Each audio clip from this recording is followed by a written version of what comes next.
to this group. He makes the journey very regularly up from York to Newbiggin on a Saturday. I made the journey down to York last Saturday. It was bloomin' murder. So it's great. It's great to see him. It really is great to see him. So I don't think Peter requires any introduction to people. He's a very experienced lecturer, though, as the Emeritus Professor of Physics at York University. So he's done a few talks for people in the past. And sometimes when I get really carried away, I say that Peter's the most distinguished scientist that Newbiggin has ever had. Nobody's ever put me right on that, Peter. So there we are.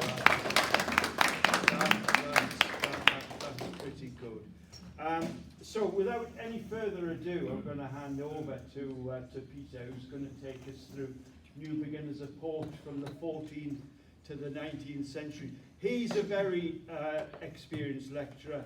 I'm a very inexperienced, glamorous assistant. So if there's any problems with all of this, then it's all down to me. But over to Peter. There we go. I'm not a historian. And I'm going to tell you a bit about the history of Newbiggin. So I'm a bit outside my, the comfort zone, as you call it. But let's have a look at the first slide. We start at the beginning of the 14th century. There aren't many references in history to Newbiggin around about that time. So all I have is one or two dates. And the first one here is 1310, when Newbiggin was requested to provide a ship for Edward II's navy. Now, we're going to talk about Newbiggin as a port. So presumably, if they could provide a naval ship, there must have been something in Newbiggin, whether it was a proper port or what. But people have talked for a long time about the pier that we had in Newbiggin once. So we're going to find out what we know about the pier, which unfortunately is not a lot. Next date, 1316, the Lord of the Manor requested the king for the right to collect tolls from ships who were visiting Newbiggin. And Newbiggin was given the right, and ever since then, until, as far as I know, about the middle of the 19th century, Newbiggin collected tolls from ships that were loading or unloading at Newbiggin. So clearly there must have been some sort of port then, if they could charge money. Then there's a bit of a gap. 1335, we learn about a whole load of oak trees that were felled in Bywell Woods. That's Bywell on Tyne. And most of them were destined to repair the pier at Newbiggin. Well, by 1335, the pier was obviously old enough to require some repairs. So we can assume that it started life around about the beginning of that century, 1300. We don't know the exact date. And then the next slide will tell us a bit more. 1336, the king summoned all naval ships belonging to Newbiggin to turn up off Suffolk. So clearly Newbiggin somehow built naval ships. One of our first dates was for a naval ship, and it sounds from this that there was more than one. And in fact, during that time, the date, I think something like 1319, the King Edward II spent 3 days in Newbiggin. What kept him there, we don't know.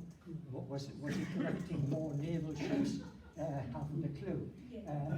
But he was on his way to Berwick to lay siege on Berwick because it was in the hands of Scots at the time, and that's why he requested his naval ships. They were to help him in his campaign. And then just about the last date that we have, 1352, Thomas Hatfield, a Prince Bishop of Durham, granted indulgence to people who were willing to contribute to the repair of the pier at Newbiggin. That's one of the few references actually to a pier that was here. The promise was that whoever by will or otherwise would contribute assistance to the repair of the pier of Newbiggin for the security of shipping resorting thither. His appeal for help to repair the pier met deaf ears, as far as I know, because we have no record of anything happening after that, and presumably the pier lasted until it fell down. What's an indulgence? A promise to keep you out of purgatory. Oh, there we are, right. So you have 43 days of non-purgatory if you contributed to the repair. Oh, goodness, okay. Next, as I say, nothing. There is no more record in history about Newbiggin's pier, and we have to wait 4 centuries before anything else appears in the history books. John Wallace wrote a very good history book. It wasn't purely history, but it contained a lot of history, published in 1769. And he reports what he found or what he observed in Newbiggin at the time. And just now, I've got his words written down somewhere.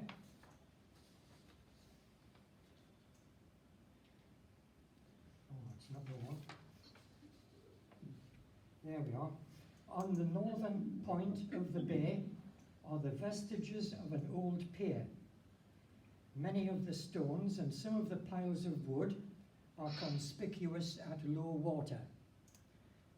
Piles of wood doesn't mean heaps of wood. These are wooden pilings.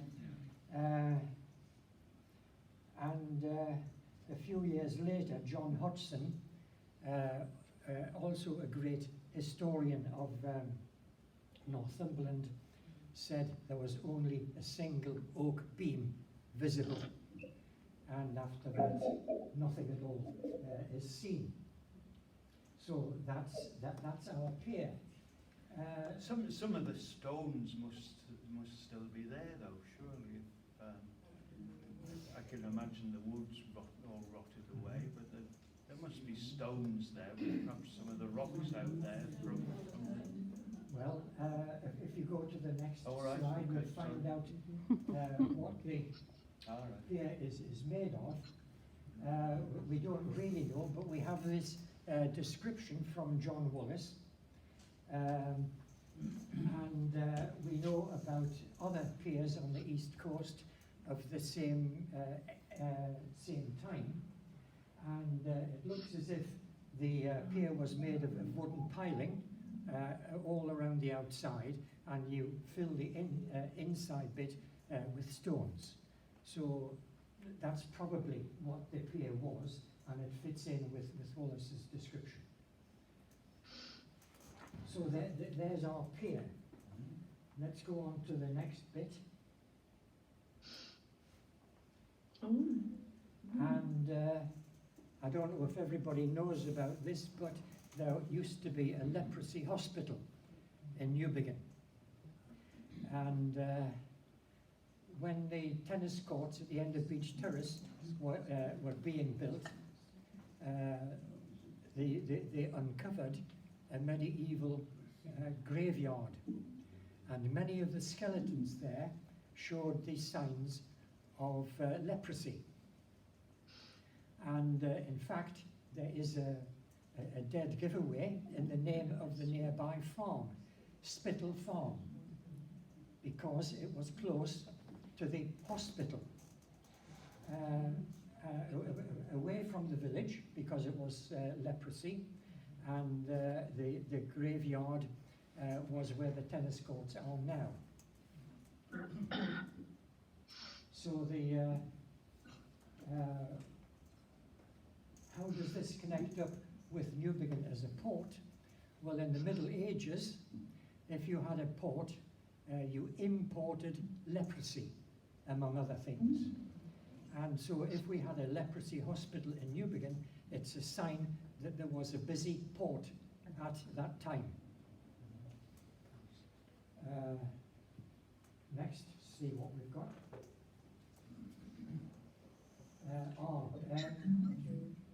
I don't know if there's time at the end, I can use this as a sort of encore. Let's move on. We can come back to that if there's time later. Okay. Now, about exports from Newbiggin. Again, a lot of people have heard about the export of corn. Now, did this start when we had a pier right at the beginning of the 14th century? We don't know, but certainly the trade in exporting corn went on until the middle of the 19th century. Again, we've got Wallace's description. He describes Newbiggin Beach as having several granaries in it for the export from one of the finest bays before it on the coast of this country. So it's nice to know that Newbiggin Bay is appreciated in that way. But the export was corn. Why did Newbiggin export corn? Because in the Middle Ages, travel by land was very difficult. There weren't proper roads, and the land around Newbiggin was very good for growing corn. So how do you get your corn to market? You go to the nearest port. You don't take it over land, and the nearest port was Newbiggin. And the nice thing about it, according to Wallace, 60-ton ships could ride in the bay quite safely, sheltered from the northeast gales that you're quite familiar with, and there was plenty of water as well. It was always deep enough, even at low tide. And at the height of this trade, Newbiggin was the third corn exporting port in importance after London and Hull. So clearly we had a busy port exporting grain at that time. Let's see what happens next. Another export, grindstones. Are you familiar with grindstones? Being exported from Newbiggin. Where was the quarry for grindstones? Siggins, that's well, it was called Siggins when I was a kid. Again, a report from Wallace, our historian, said that the rock at Newbiggin was especially good for grindstones because it contained flakes of mica. Why that makes grindstone especially good, I don't know. Does anybody know? It makes them hard. Well, mica isn't a particularly hard mineral, but when it's in with the stone, it produces quite a good grindstone. Sharp. Yeah. When I was a kid, the quarry was still there. It's just the other side of the needle's eye from here. And we were always told, the quarry was flooded at that time, and we were always told, don't fall in because the water's deep. And in fact, the layer of rock from which the grindstones were cut is about 10 feet thick. so presumably the water was about 10 feet deep. You didn't really want to fall in. But we used to go there to catch newts. We had lots of newts swimming around in the water. But all of that has now completely disappeared. It no longer exists. It's coastal erosion. The erosion around there is awful. It's quite horrendous.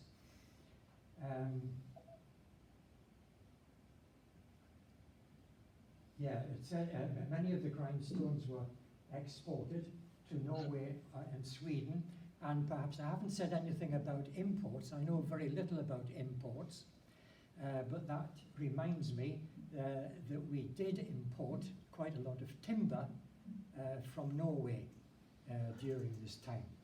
So the imports were timber, exports were grindstones. And there was another smaller grindstone quarry just on the Wansbeck, not far from Ashington. They used to float the grindstones down the Wansbeck to the mouth and then load them onto seagoing ships at Camas. Next, let's see what else we have. Now, these grindstones were very useful ballast for the corn ships that arrived in Newbiggin empty. And in fact, you can still see one or two of these grindstones because they've been put in the wall of the haven. I think I once counted 4 of them. Last time I went down there, I was in a hurry, but I certainly saw 2 of them in the garden wall of the haven, two of these grindstones. This is the house just this side of the policeman's steps, yeah. Trevelyan's house. And we don't know when the trade started. I have seen a reference from the 12th or 13th century of Newbiggin exporting grindstones. And by about the beginning of the 19th century, that was the last of the grindstones. I happened to come across a grindstone maker when I was looking through some of the people belonging to Woodhorn. One of the names in there was a chappie who died in 1805, and he claimed to be a grindstone maker, probably one of the last ones in that trade. Let's see again. Fish, everybody knows about exporting fish from Newbiggin. But let me tell you 1 or 2 things that you might not quite be so familiar with. When the registration of fishing vessels became compulsory, this was in 1868, there were, how many? 142 cobles registered in Newbiggin, and 50 keelboats. These were the, or herring boats. These were the boats used for the herring fishery.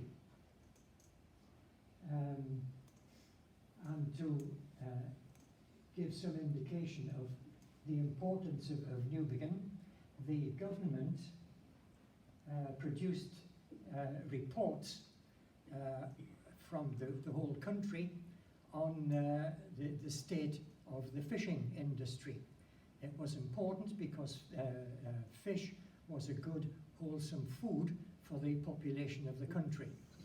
And the government wanted to know just how good it was.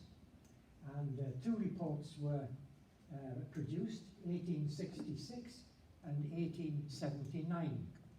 And in both of these, Newbiggin fishermen were interviewed for the report.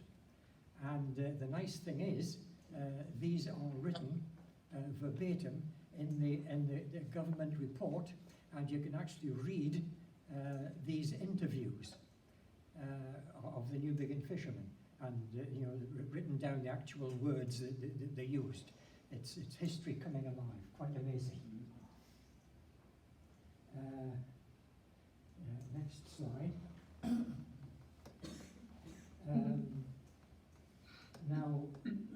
for several centuries, the Newbiggin fish were just for local consumption. There were travelling salesmen called cadgers, and or pannier men sometimes. They used to go out with a donkey with panniers filled with fish from Newbiggin and go around the big houses and so on, selling their fish. They only ever got money from people in the big houses for their fish. For the other people, the peasants, as you might call them, they swapped them for eggs and farm produce. And so they'd swap their fish for things to eat and come back to Newbiggin that way. And then when fishing became more developed, the main outlet was the fish market at Newbiggin. It's a sandhill fish market. If you haven't heard of it, it's no longer a fish market there. It's a suite of offices on the quayside, very near the high level bridge. But that was the fish market then, and Newbiggin fish went there by coble. When the railway came, it got as far as North Seaton Station, and so the Newbiggin fish were then carted to North Seaton Station and taken by train to Newcastle from there. Everybody was happy with this because the fish arrived more fresh and less damaged. And then eventually the railway came to Newbiggin itself, and then it was even better because then the fish went to the big cities, London, Manchester, and so on. And I've read in a newspaper report that the evening train to Newcastle could have as many as 6 fish vans for that one day's catch. So every day, 6 fish vans of Newbiggin fish were taken by train to Newcastle and then went on to markets all over the country after that. Let's have a bit more, please. Now I've mentioned the fishing boats. Clearly, fishing was quite a major industry, and the herring boats especially were bigger than the usual cobles, and therefore quite inconvenient to be beached and hauled up the beach each at the end of the day's fishing and then relaunched the next day. So the herring boats were normally kept moored in the bay. But wouldn't it be nice if Newbiggin had a pier? After all, it used to have a pier. Why not have another one? It would be most convenient for all of the fishermen, but especially the people operating the herring boats. Newbiggin, I suppose, suffered a little bit because both Cullercoats and Amble had proper harbours with pier that you could moor your boat against. And in fact, some Newbiggin fishermen moved out to Cullercoats or Amble for the better facilities. So is it possible that Newbiggin could have a pier or even a proper harbour? Certainly there was a movement wanting this to happen. So in the 1840s, they costed this a pair of wooden piers, not the great rock-built one that we had centuries ago, but something not really as good. A pair of wooden piers, and it would cost them £9,000. Well, they didn't have the money, so we never did have any piers that would be useful for the fishermen. What else could we try? Let's have a look at the next slide. There was a great movement over a lot of the country for harbours of refuge. Now, these were national facilities. A harbour of refuge had to be accessible, what it says, for ships to take refuge in a storm. So the harbour of refuge had to be easily accessible in any weather. It always had to have lots of water, even at low tide, and it had to be big enough to provide shelter for a good number of ships. But as I say, this was a national facility, and there were some designated harbours of refuge around the coasts. So could Newbiggin have one? After all, we've got a good start with a nice bay. So let's see what we can make of it.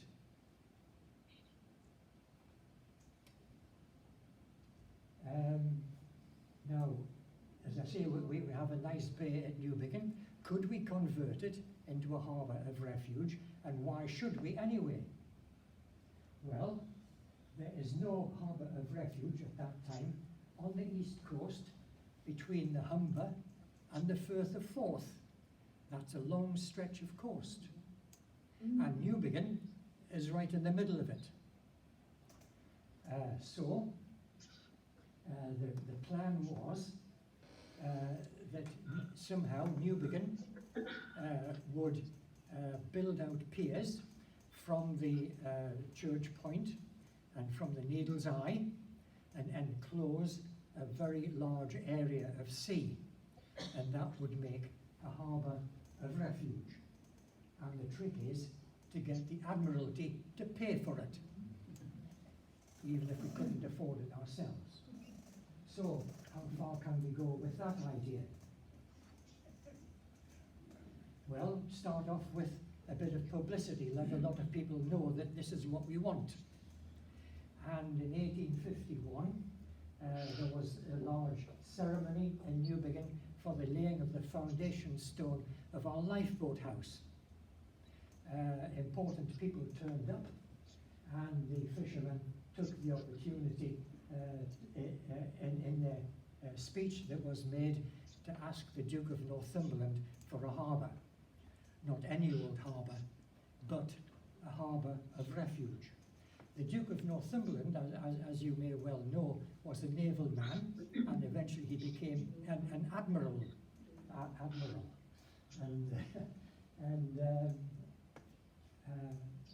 But we heard nothing from the Duke, unfortunately. The year after, the fishermen petitioned the Board of Fisheries for the construction of a harbour. I'm not sure the Board of Fisheries was the right place to put in that request, so it's no surprise that they didn't get much of a comeback from that.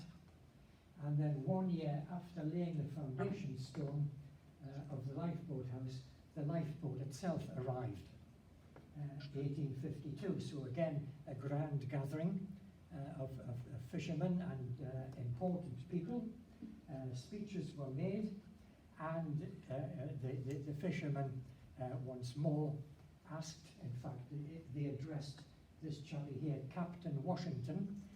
He was a Royal Naval man and was in charge of the tug that brought the lifeboat to Newbiggin. He was a bit taken aback at being asked for a harbour, but he said he would convey the fishermen's wishes to the Duke of Northumberland. So again, unfortunately, we didn't hear anything from that. A further opportunity was 4 years later, in 1856. The fishermen were caught out with a sudden squall, and it was so bad that, in fact, the boats were in danger. They could easily have been capsized by the large sea that was on. The lifeboat was called out and escorted the 18 cobles back into the safety of the bay. So no lives were lost, but it was a close-run thing. And again, the fishermen used this as an excuse to thank the Duke of Northumberland for the gift of the lifeboat, and would he please give us a harbour as well. But unfortunately we heard nothing more about that either.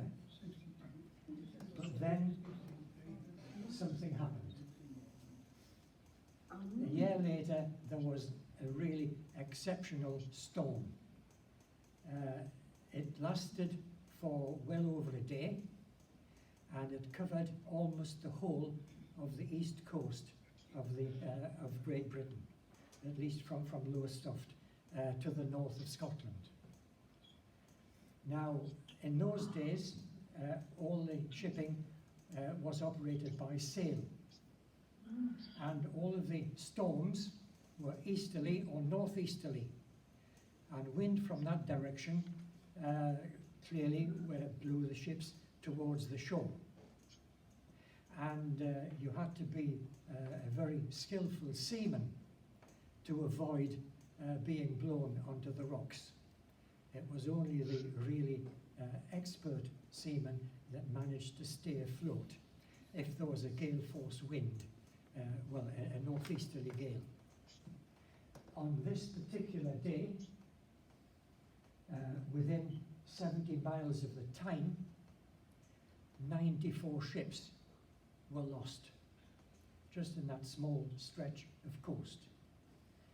And in fact, this was about a quarter of all the vessels lost during that storm from the whole of the British Isles. So right from the area around the Tyne was extremely dangerous for ships caught out in an easterly gale.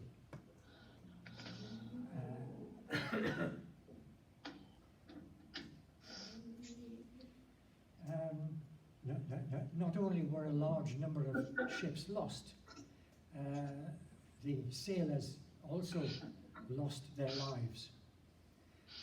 Maintenance of these wooden ships was very poor indeed, and a lot of them, as soon as they hit the rocks, simply broke up, with the loss of all of the lives on board. So the toll of lives during this storm, I don't know the exact number, but it was certainly several hundred people were drowned in this one storm. This, in fact, shocked the whole country. It wasn't just a local thing. The newspapers were full of it, everybody knew about it, and everybody said, isn't it awful that so many people can lose their lives in this way? If there had been a harbour of refuge on this coast, say at Newbiggin, many of those ships could have been saved and of course the sailors on them. And this is where Dr. John Reed got involved. He was the GP of Newbiggin at the time, an outstanding GP. He revered the fishermen, and the feeling was mutual. They admired each other, and John Reed was a great leader among the fishing community. So he called a public meeting, pointing out the necessity for a harbour of refuge, saying that this is what we needed to save all of these lives. Why can't we do it?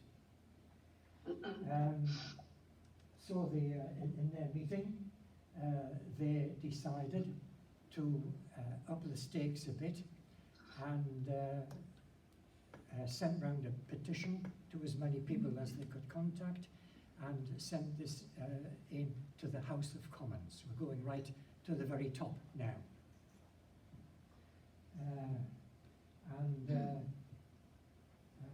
Who else was involved? Blythe, I think Seaton Sluice, Woodhorn, places like that were all brought in. Let's have the next one. But it wasn't just a petition to the House of Commons. he got the Home Secretary involved. This is the Honourable Sir George Grey, MP for Morpeth, a past Prime Minister. He was Prime Minister in the 1830s, I think. Do you know? Doesn't matter. In the 1830s. Grey's Reform Act 1832. Yeah. It's not the same person. Is it not? I thought it was. Same family though. Same family. Yeah. Earl Grey tea comes from there. Chappie standing on top of Grey's monument in Newcastle. Was it him or somebody else? No, that's Earl Grey. It isn't George Grey. All right. But they're all related to each other. It's a bit like Newbiggin. Anyway, they arranged, John Reid arranged a meeting with Sir George Grey, and he went along with a couple of the freeholders to Morpeth, and they had a discussion about the possibility of building a harbour of refuge in Newbiggin. And of course they had this storm with enormous loss of life, and a lot of these people could have been saved if Newbiggin had been there to save them. And of course they said how good Newbiggin would be if it was allowed to fulfill such a role. They actually got Sir George interested, at least he expressed his interest, and said that he would go to Newbiggin personally and make up his own mind about this. So let's see how far we got. Oh yes, John Reid wasn't just satisfied with what I've told you already. He also wrote a letter off to the British Medical Journal, being a medicine man himself, points out how good Newbiggin was and fulfilled all the requirements for a harbour of refuge. But of course he also had to say that Newbiggin was as good as a health resort. It avoided all of the nasty diseases that people came with. And of course, being a Scotsman, he couldn't help quoting Burns. Does anybody know what that means? Facts are stubborn shields that win a dig. Children that won't behave, I think. That's a good try. Yeah. A very good try. Yeah. You can't get in the way of the fact. Facts speak for themselves. Yeah. Facts can't be denied. But he wrote this off to the British Medical Journal. Anyway, let's see what else he got up to. Oh, yes. So what happens after that? The petition that they organised did reach Parliament. It was debated in the House of Lords. When was it? 1857, I think. And of course I couldn't resist looking up the parliamentary record to see how far they got. And I was rather shocked, because it wasn't just Newbiggin that wanted a harbour of refuge. Every little port along the east coast wanted a harbour of refuge. Even those little ports that could only be accessed at high tide because they were full of rocks. They were still asking the government for a harbour of refuge. I got the very strong impression that the Admiralty ran the whole show. That whatever they requested in the way of harbours, they got, no matter what the cost.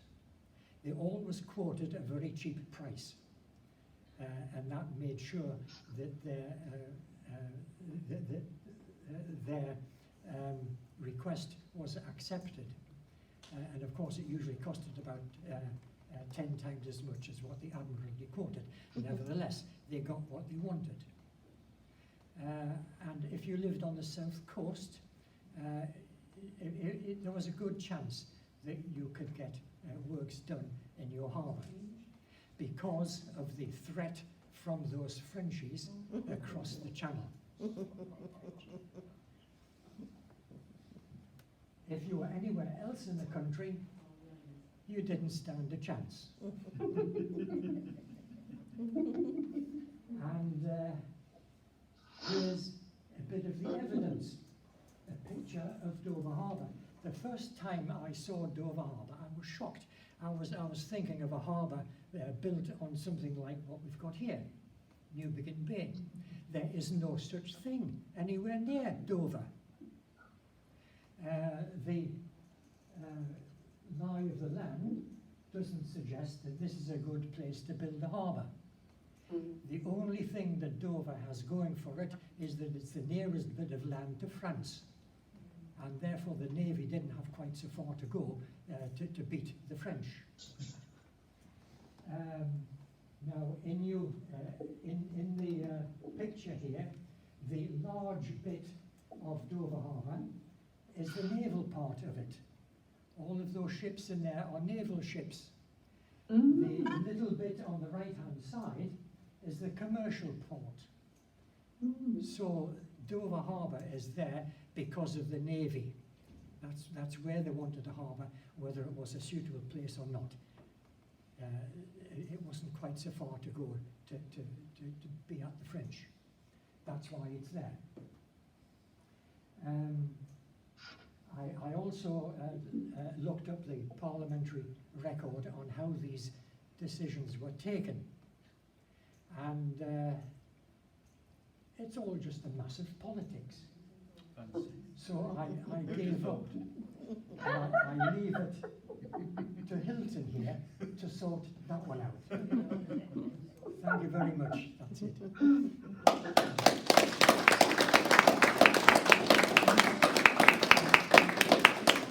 Very much indeed, Peter. Questions, points? Barbara? Peter, the Newbiggin Lifeboat Station has the second, number 2 barometer presented from the Duke of Northumberland. He presented them right around the coast. Number 1 was colour coats, the lost. Nobody knows where that one's gone. But Newbiggin has theirs, and it's in the lifeboat station downstairs. You'll see it on the wall. And he presented that to Newbiggin in 1862. Good. And I was up at Alnwick Castle, seeing the Duke, as to do, the millennium, and for that thing. And I said to his man, I said, do you think the Duke would come down and name our lifeboat? Oh, he said, I'll have a word. And then he came back to me and he said, get them to write in. So the secretary wrote in and asked if he would come. And he duly came in a car on his own. And he had the occasion, the name of the lifeboat, the whole lot. And he says, now I have to get away because I'm taking the lads to McDonald's. So that was it. But he came and we presented, the crew presented a lovely picture. And he had a very nice time, he's very approachable. He really makes in with everybody. And we had a nice day with him, and he spent a lot of time with us, but he had to get back to take the lads to McDonald's. Can I just check that the good folk on Zoom can hear people speaking? Yes. Yeah? Yes. Excellent. Yes, I can. Can you Can I speak ask up? a Speak up. question to Peter, Please, yes. Yeah. Yeah. Could you define what a coble is for me, please? I mean, it might be a local, I don't like dialect type of phrase for, you know, the kind of like fishing boats that you have, but can you kind of like, you know, relay that back to me, you know, from me up north? You're down south, Julie. Oh, Yeah. Cobble and Whitby. They call them cobbles down there. A cobble, okay, right. We call them cobles. Yeah, well, you find cobles along the east coast of this country, and they are all built so that they can easily be beached, hold up the beach at the end of the fishing, and relaunched the next day. They have a very, very high prow because you have to launch these boats into the waves. Yeah, And so Yeah. that you have to keep the water out as much as possible. yeah. Oh, lovely, thank you. Thank you, Julie. Thank you. Right, can I ask you another question? And obviously, I know, Peter, all this history, obviously, it relates to Newbiggin. So, when did Newbiggin become Newbiggin by the sea?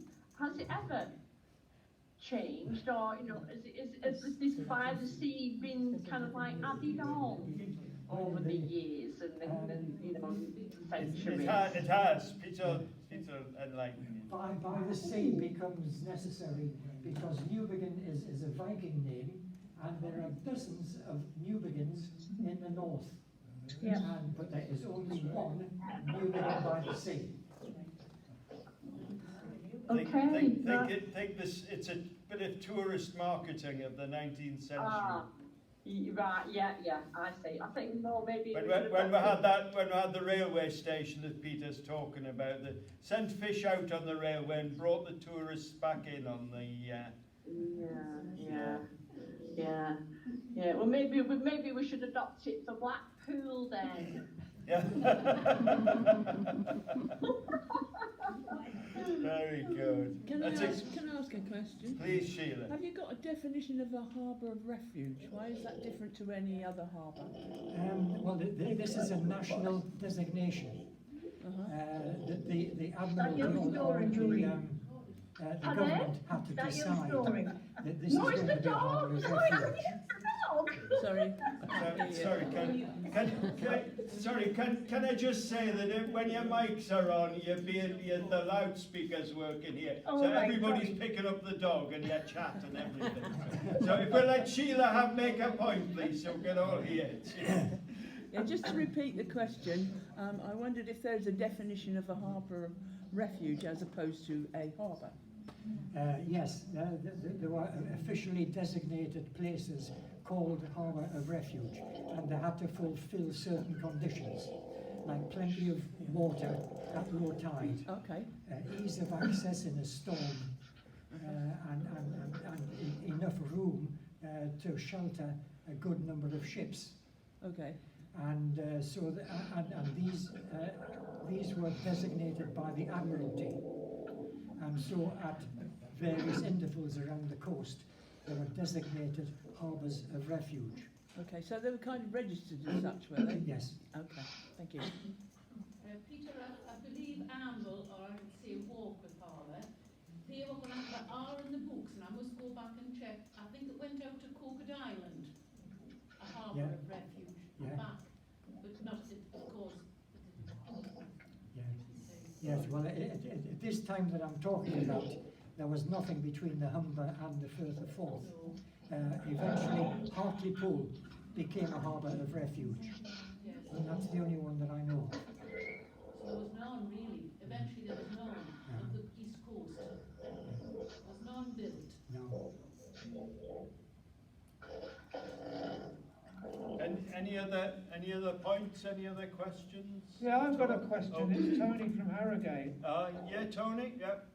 Yeah, Peter, there were a large number of boats in the. You mentioned, like 140 cobles and some 60 keelboats or something at one stage Yes. in the 19th century. Was there enough accommodation for people in Newbiggin to cover that size of fleets, or were those visiting some of those visiting? No, they were all registered in Newbiggin. Sorry? They were all registered in Newbiggin. Wow, so I don't know how large the population was or how much how many houses and things there were, but I always got the impression it was smaller than that. It was smaller than 2,000 in 2,000 population. Some families had several corbels and keelboats as well. And Dr. Reid, who Peter's been talking about, was a very, very active man, as we've heard. He was the medical officer of health, and he railed against the overcrowding of the Fisher End, the need for new housing there. I saw a couple of other hands go up before that. Joan. I would just like to mention the fact that the bay, as we know it now, the church point here went out a lot further, and so did the East Sea Sands weren't like that, and the bay there went, you know, they prominently went out a long way, but it's all collapsed now. Yes, we've lost a lot through coastal erosion. That's right. But I mean, there was a lot of land further out. I have been told that there was a little bit of a village out beyond the church. Whether that's right or not, I don't know. Chris. Yes. I was just wondering if we have time for the Chiburn Encore. Oh, the Chiburn Encore, Peter. Do you want to hear that? I think we want to hear the Chiburn Encore. Yes, yeah. The Chiburn Encore, okay. This is when I was mentioning the leper hospital. By the way,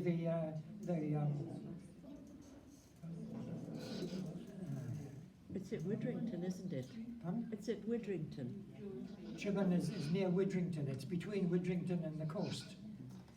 And it was a hospital run by the, what do you call them, the Knights Hospitallers of the Order of St. John of Jerusalem. Yeah. That, in fact, still exists. It was formed during the Crusades. And I find it amazing that such a body still exists now. And in fact, they also started off what we now call the St. John Ambulance. It's the same set of people. And so that Chiburn, this is all that there's left of it, is an ancient, what do you call it, ancient, anyway, it's protected now by law, ancient monument, it's called. Listed. And it lies on the pilgrimage trail to Lindisfarne. Oh. So it helped the pilgrims on their journey to Lindisfarne. By hospital, it didn't mean just people looked after people who were ill, although it certainly did that. It provided hospitality. And so if you wanted a bed for the night on your travel, or a decent meal, they would provide that for you. Now, it's known that the prior of Chiburn had property in Newbiggin. What sort of property would it be? I don't know, but I like to think that his property was the leper hospital that we have near Spittle Farm in Newbiggin. Thank you. Thank you very much indeed. Anybody else at all? No? All quiet on Zoom? Okay, well thank you very much again. Excellent. If you're in this meeting physically, you're fortunate enough to be here to be able to buy some raffle tickets. So please do. Can I just say that for all members, there's a meeting via Zoom, or if you're in Newbiggin, you can come along to the Family History Centre Wednesday, October the 26th at 7 o'clock, and that's to talk about future plans.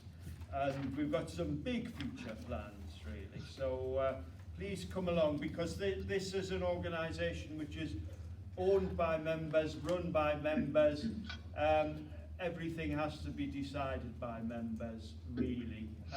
There's a big question mark about the Family History Centre, but there are also lots of positive things to talk about for the future. But we really need you to take part in that meeting on Wednesday, October the 26th, and there'll be a Zoom link going out in due course. I'll join you. And the only other thing and people know about this already anyway, but the only other thing to mention is our next meeting is actually due on November the 19th, but we're bringing it forward to November the 12th, basically to make a remembrance weekend. Obviously Remembrance Day is Friday, November the 11th. So on November the 12th, we're going to, we've got all these names carved in stone around Newbiggin and on great lists around Newbiggin, but we're going to talk about the real people who are on those monuments at 2 o'clock on Saturday, November the 12th. And if anybody particularly wants to talk about somebody from your own family or somebody you know about who's one of the Newbiggins fallen, who's there on the memorials, then please come along. It's great that Julie's joined us today. Julie is the granddaughter of Private Fred Lamb, who died heroically on the streets of Newbiggin on November the 7th, 1941, in the bombing raid of Newbiggin. And Margaret, who's also online there, made contact with Julie on Remembrance Sunday last year to tell her all of the work that we've been doing about Fred. And Julie and her sister Lisa have already been up to Newbiggin, but they're coming back, and so Julie and Lisa will be sat in this meeting next time we're here. After the meeting on Saturday, November the 12th, we're going to do the Newbiggin bombing raid walk again from 6 p.m, meeting at the Memorial Park. And that's virtually at the time that the plane actually came over and dropped 2 bombs on Front Street. And it's very, very, it's atmospheric, but it's also very helpful in understanding the absolute horror of that night if you actually walk the route at about the time when it's really quite dark and when you can really begin to appreciate how hideous this must have been. We'll be joined by Julie and Lisa on that occasion, and that'll be really wonderful to have them along. And because it's we're having a memorial weekend, 9:30 the next morning, we have a plaque commemorating Private Fred Lamb, which June Walker is putting together from the remembrance documents which are there for the Cheshire Regiment, which commemorates Fred's name, which is held in Chester Cathedral. And June's putting together a small plaque, which we've agreed with the vicar, Father Anthony, that we can put in St Bartholomew's Church in the Lady Chapel. So 9:30 on Sunday, November the 13th. Everybody's of course welcome to go along, and that plaque will be placed in the Lady Chapel at St Bartholomew's forever that day.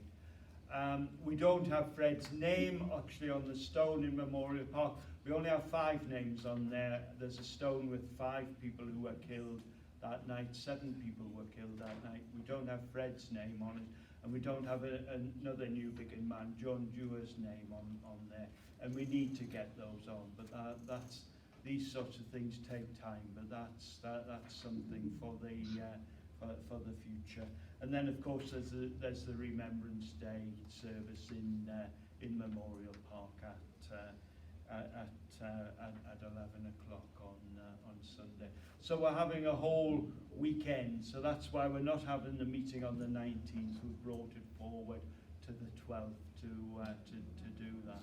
And I really hope that a lot of people will be able to come along and remember Fred. It's Peter actually who in his book about Newbiggin at war has told the wonderful moving story of how Fred lost his Private Fred Lamb of the Cheshire Regiment, who was here on active service defending the coast of Northumberland in November 1941, and lost his life throwing himself in front of a child in a pram on Front Street in Newbiggin by the sea. So there's something really to commemorate, and really wonderful that we've made contact with these granddaughters, with Julie and Lisa, and that they're going to be with us. Hilton, and all of you guys on the project, you know, I mean, it's this wonderful journey that you have taken us all on, you know, since Remembrance last year, you know, of discovery, of amazement, of pride, you know, in Fred's story, and I think obviously I think I'm a fully fledged, you know, member of the project itself, and I think, you know, I kind of lent my hand into, you know, researching more about Fred, you know, gone down avenues, you know, to find more about his service, his life, and as you know, we've you know, through census records, through newspaper articles, you know, I found his obituary in Stockport Library on digital film. We know that he did have a full military funeral in Willow Grove, so I printed that off, and that's kind of like in Fred's file, as we say. We've met a couple who are still living on the same street that Fred and his wife Ethel lived when they were very young, when they had my mum Edna as a baby, and this couple invited us into their home early this year when we found out through the 1921 census that where they were still living on that street. So, you know, this has just been quite a journey, and only yesterday I found out that Fred's story has been published online in our local newspaper, the Bolton News. I made Hilton aware because I wrote, you know, an account of Fred, and you know, our kind of like, you know, interesting, you know, finding out more about him, and it was published online yesterday, so I know some of you guys already seen the link and read the story. It was a bit condensed, but, you know, it did get the main points across, and on a picture of Fred and a picture of his Commonwealth War grave in Willow Grove, so that was really something to be really quite proud of. I have written to a few other places, but I've not heard back from them yet. But still, you know, this you know, this wonderful granddad of ours, you know, who just did something so brave, you know, and sacrificed his life, you know, for this baby in the pram. And I've since met, you know, met Peter, who was a friend of the baby in the pram. You know, they grew up as children. So, you know, it's just been one unbelievably moving, extraordinary story. So we're looking forward to being up there this year for the remembrance service, because I think, you know, being there on that day will be quite moving. It will, yeah. Absolutely. So looking. Absolutely. Yeah. Thank you very much indeed. We're looking forward to seeing you. It's a shame Margaret can't be with us, who told you all about this, who tracked you down and told you all about this. I know, yeah. Well, we've got a lot to be grateful for Margaret. I mean, I took a picture on my phone of the message on my sister's phone, you know, so we printed that off and we put it in the file as well. All right. So this, you know, this file has become quite something now, you know, something to look through. You're going down in history, Margaret. Very good. Yes, all through being nosy. Who would guess it? Okay. Well, Margaret, I just something quick. Maybe I need to mention. Maybe you could look at doing a bit more research.